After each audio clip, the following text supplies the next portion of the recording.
G'day guys, it's Nick from Balance in Motion here. Today I'm going to give you my top 3 tips for helping to reduce anterior hip pain or pain that you can get through your groin.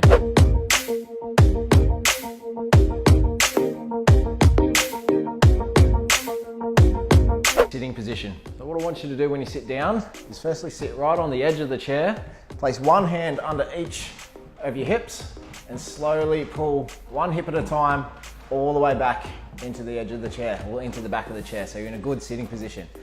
This just takes the load off the front of your hip and allows your body to be evenly taking the weight. You want to keep your chest up as well, so you're leaning back into the chair, and it helps to put the weight through the entire part of your hip as opposed to overloading the front.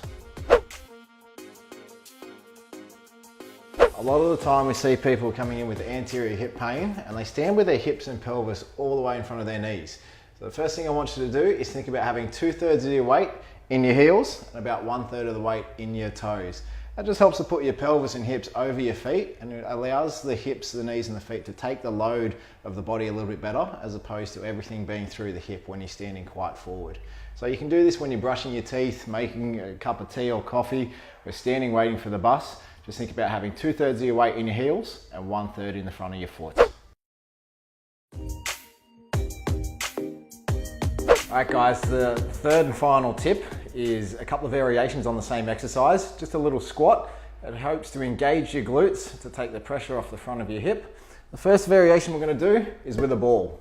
Okay, so I want you to put a ball in between your knees. I don't want you to squeeze the ball. The ball's just there to help hold your knees in a nice position so they're not coming in too far. I want you to stick your hips out behind you as you squat down, just a little weight, and hold that for 3 lots of 30 seconds. The second variation is with a band. So it's a TheraBand or an exercise band, whatever you've got lying around the house. And you just want you to slip that around your knees and same position. So squatting down a little bit, stick your hips out behind you and hold for 3 lots of 30 seconds.